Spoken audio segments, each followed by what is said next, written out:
Welcome back to my channel. তো এতদিন আমি কোনো ব্লগ করিনি বিকজ আমার শরীরটা একটু অসুস্থ। তো আমার মা এসেছে, তো রান্না করবে। তো চলো তোমাদেরকে দেখাই কি রান্না করছে। তো প্রথমে একটু সর্ষের তেল কড়াইয়ে দিয়ে দিল, তারপরে একটু বড়িটা ভেজে নেবে হালকা করে।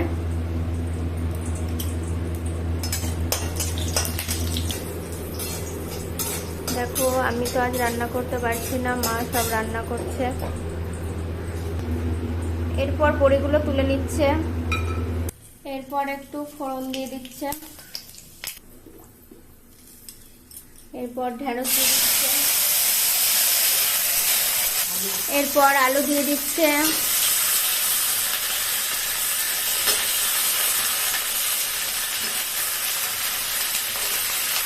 এরপর কচু দিয়ে দিচ্ছে,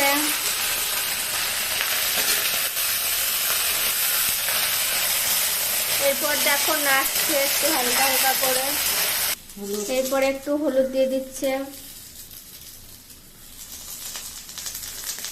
জিরে গুঁড়ো, এরপর জিরে গুঁড়ো দিয়ে দিচ্ছে,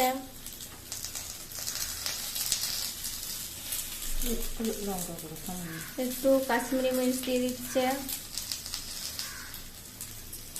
এবার লবণ দিয়ে দিচ্ছে,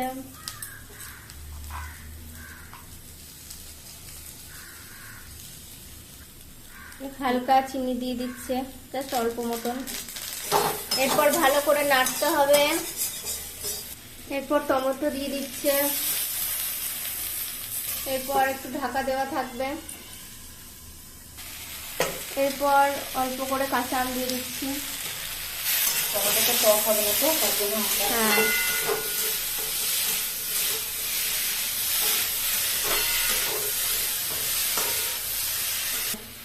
এরপর একটু জল দিয়ে দিচ্ছে,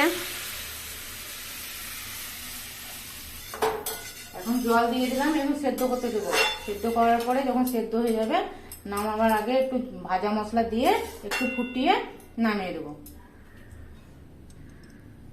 এরপরে প্রেসার কুকারে একটু হালকা সিটি মেরে নেবে। কড়াইও হবে, বাট তাড়াতাড়ির জন্য প্রেসার কুকারে দিয়ে দিল। আমাদের টক রেডি হয়ে গেছে, মানে সেদ্ধ হয়ে গেছে। এই বাবা, ধুয়ো। এবার কড়াই ঢেলে নেব।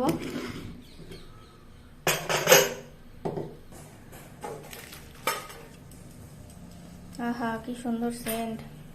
এবার কড়াই রেখে একটু ফুটবে, তারপরে আমরা একটু ভাজা মশলা দেবো। ভাজা মশলার রেসিপি আমি তো তোমাদেরকে বলে দিয়েছি। এবার দেখো একটু ভাজা মশলা দিয়ে দিচ্ছি। দাও, 1 চামচা 4 ভাগে 1 ভাগ। ব্যাস, এবার ফুটলে আমাদের টক রেডি। আমি একটু ভাবছি টেস্ট করে দেখব, তো দেখি। দেখো আমার জন্য একটু টেস্ট করার জন্য মা একটু দিচ্ছে।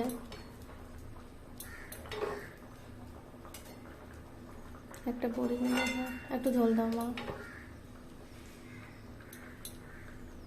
ব্যাস, আমাকে টক দিয়ে দিয়েছে টেস্ট করার জন্য। এবার আমি খাবো। আর এদিকে আমাদের টক নামানো হয়ে গেছে, রেডি হয়ে গেছে। এবার একটু আমি খেয়ে টেস্ট করে বলি কেমন হয়েছে। টুং কোথায় বসে খাই, জাস্ট মারাত্মক টেস্ট। তোমরা বাড়িতে ট্রাই করো। বেশ, আমি খেয়ে নেই, এখানে ভিডিওটা শেষ করলাম।